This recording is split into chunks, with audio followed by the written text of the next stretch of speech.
Hey, what is up guys, GuitarRock here, welcome back to another counter-side video. Alright, today's video we'll be covering some of the latest patch, new banners. We have two new things in the game right now, right? So let's talk about them a little bit in case you guys are having difficulty to farm them. So first things first, let's jump into the banners. Because I know this is a rerun banner, but obviously if any of you do not have any of these characters, you might consider going for them. Now let's talk about Harap.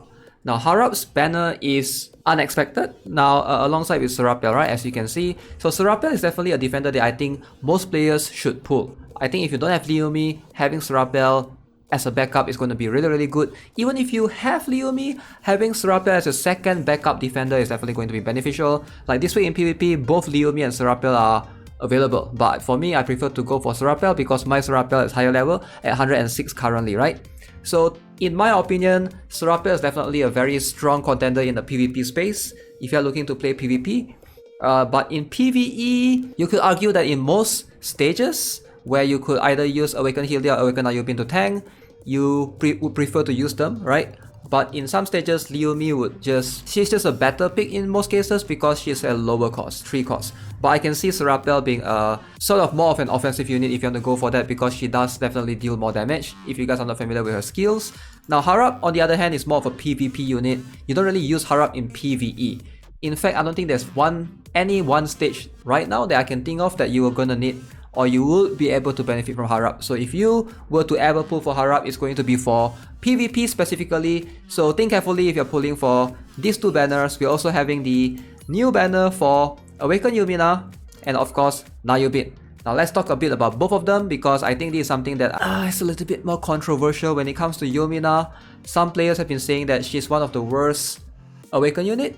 You know, some say Awakened Hilde, some say Awakened Yumina. Now I would say it really depends on how you use them. Awakened Hilde definitely is much easier to use. Awakened Yumina, again, she's going to be a very strong unit in PvP, but I do use her a lot in PvE, believe it or not. Like if we're talking about any of the danger close, I use Yumina a lot. I know the current session of the danger close probably has already closed down. Alright, it says, oh okay, I got the top 6%. But in the danger close, I'm not sure if I can show my team from here. I don't find any button for that, but I do use Yumina a lot in danger close. 90% of the time, Awakened Yumina is going to be in there. She does a lot of damage. In raids as well, she's a very good PvE unit surprisingly. Sometimes she can do more than ALSY, for example, but I know ALSY right here is more of a buffer. She buffs ranges and stuff. So they both have separate roles, but if you're looking for pure raw damage, Awakened Yumina definitely has it for sure. Now as for Awakened Na Yubin, that's going to depend on you. A lot of people have been saying that Na Yubin is more of a PvP unit. I disagree on that. I think Na Yubin is really strong in PvE. Now it's just that I know Awakened Hilde is tankier in most cases, but one example is going to be for today's stage, right? We're going to jump into that stage shortly, but Na Yubin is he's just insanely versatile. I feel like he's not just a PvP unit. Yes, in PvP, if you look at his skills, you can understand that why people say that. He has this ability, right? In Gauntlet, he can decrease HP by 2% for enemy towers, right? 4% in PvP Gauntlet. So I can see this being a very beneficial particular skill in PvP, and also this one where he gets to reduce everybody's skill hits by 30%. So this is definitely a PvP skill for sure. But that doesn't make him bad for PvE. I feel like he's really tanky with the right gears. And let me jump into the stage, show you guys a little bit of in the Chloe credit search has been replaced. Right now we have Chloe's gear material search. Now should you farm for this stage? We're going to talk about that shortly because right now you have two choices between this stage and the farming the balloons, right? Somebody in my Discord have already mentioned the RNG, like they spend like 70 times farming the balloons and they only got like 2 balloons. So yeah, it's a bit controversial right there. It's going to depend on whether or not you think which one is worth it. I do need quite a lot of this advanced gear materials. This is something that you're going to need a ton of if you're trying to craft a bunch of gears. And I would say try to stock up as many of these as you can. In the future, if you're trying to like craft more Shadow Hall gears, you might going to need more of those. Now, this particular stage, the Chloe's gear material search right here on the stage 3 is actually really tough if you don't have any Awakened unit to tank for you. So I am opting out for Na Yubin. Na Yubin just makes this stage super easy. Like it just makes this stage insanely easy because the enemies have a bunch of shield. Now as you can see, these are my setup. So for Na Yubin, I went with HP evasion setup. Alright, the best skills I have. For Lindsay, I have the best cooldown reduction of skill haze on her, and then Claudia Nelson with skill haze. Rosaria, I have one of these. What is this called? Spectral chain, which gives a bit of attack and crit. That's an upgraded attack basically, and the other one is attack. Hopefully in the future, if I get more of those Shadow Hall gears, Spectral gears, I'm gonna give it to her. So skill haze on Young Harem, skill haze on Yansing, Evelyn for heals, and Xiaolin. Now, if you don't have Na Yubin, you will not have the ability to remove the shield. You will need Yansing, and I think Alex can do something similar as well. So what Yansing does, what her role here is, she removes the non-permanent buff cast on targets, and I believe the shield on most of the enemies in this stage are considered non-permanent buffs. If I'm not mistaken, she was able to remove them, especially on this Titan, and the S-Stuck behind the Titan, which is very annoying. There will be a bunch of S-Stuck afterwards. So as you can see, it might be a bit overkill here because I went with 3 healers, so my Na Yubin doesn't die. Alright, the reason why Na Yubin doesn't die is because I have 3 healers. I have Young Harem, she can heal a bit on her ultimate skill. I have Evelyn, and I have Claudia Nelson. Now as you can see, Na Yubin was able to consistently remove the shield from the enemies right here and started doing damage. Like you can see, now Titan has shield, boom. Titan shield is gone. Titan has shield, Yansing remove it, afterwards it's gone. So yeah, that shield it allows them to absorb so much damage. I'm not sure if you can use this same strategy by replacing Na Yubin with Awakened Hilde.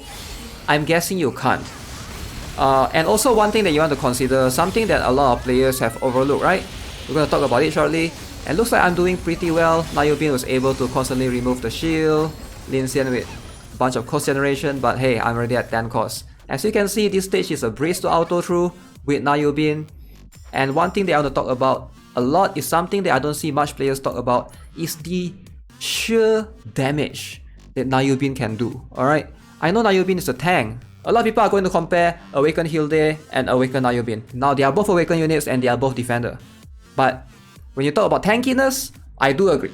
I do agree Awakened Hilde is tankier, and I do agree that Awakened Hilde can help your teammates more, right, with the shield and stuff. But the amount of damage that Na Yubin can deal is absurd, man. It's always absurd for a defender. It's like comparing Leomi and Serapel, right? Yes, Serapel is more expensive, 4 costs, but the amount of damage that Serapel can do compared to Leomi is just sometimes tenfold even. It's not even funny how much damage this guy can do, way more than Awakened Hilde. Now, if you're looking for just a pure tank, sure, that is going to be something that, you know, I don't think in this current PvE stage that we have right now, in our current C server list of hard stages, there's not one stage that I can think of that you really need the amount of tankiness that Awakened Hilde can provide. In most cases, it's a bit worth it to sacrifice that tankiness for a bit more damage that Na Yubin can provide right here. For me, I'm not an Awakened Hilde user, but I've been using Na Yubin in a lot of PvE stages and he is just insane. The amount of damage he can give. He doesn't have any valid hit if I'm not mistaken. Let me have a look at his okay, he does have AoE on the basic attack. Okay, valid hit of 2. You know, even with HP and evasion, you could even sacrifice a little bit of evasion. Like you could go with HP and attack if you want to, right? Go to HP and attack. And if you happen to have that ship that gives evasion, what is that? Gleipnir bot type?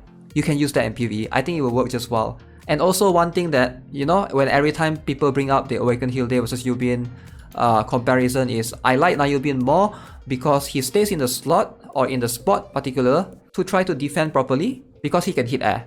Now Awakened Hilde dashes around like crazy.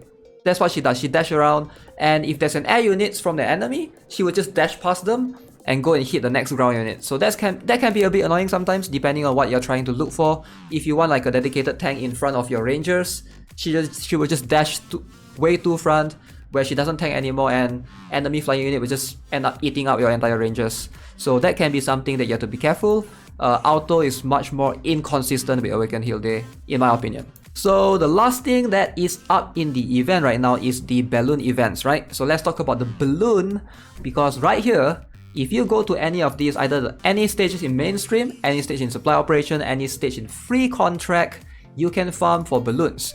Now I have been constantly farming for either this one, the Border City Security Management Part 3, depending on what you need, if you want to farm for gears, or occasionally if you are trying to convert some APT cores, this one special catalyst, I've been farming for this as well. So right now you can see there's this balloon. So far I've obtained 2. So what this balloon does is basically it's just a gift box, right? You can open this in your inventory. There's a chance to obtain binaries. If you are from the binary cult looking to obtain this yellow binary, 1% chance. 1% chance to get this as well. 15 of the purple binary, 5 of the yellow binary. I think it's worth it. But most of the time, let's be honest, this is a gacha box basically. Most of the time you're going to be getting credits. In fact, let's open some of it right now. Since I have 2 of it, let's go. Let's go. 2. Haha, I got gold, APT, whatever. For me, I would basically split it up. I would farm a little bit of the Chloe's Gear material search right here, right? Because this one will still be here for the next 6 days alongside with the innovation setup as well, because I don't need a lot of those to be able to farm some of these. Alright, I have no idea when the balloon event is ending. It's not written anywhere. I tried to search through. If any of you guys know how many days, 6 days left, 7 days left, let me know in the comment section below. But yeah, I'm guessing it should be maybe everything ends at the same time, 7 days left. So you gotta figure out which one you want more. Right, you either want to farm for balloons, which is basically a gacha box, which might just give you credits in return. If you're lucky, you get binaries, but if not, let's be honest, 1% chance. It's up to you. For me, I'm gonna do less gacha stuff. I'm just gonna farm in the innovation setup and the Chloe's Gear material search, trying to get as much of the exclusive gear as I can. So yeah, that's gonna be it for today's video, guys. Hope you enjoyed it. As always, if you haven't already, subscribe to the channel, give this video a like. I'll see you guys in the next one. I've been busy these past few days rerolling on a few other games, Blue Archive, Revive Witch, but I'll have more videos coming soon. Alright, stay tuned. Have a nice day. Goodbye.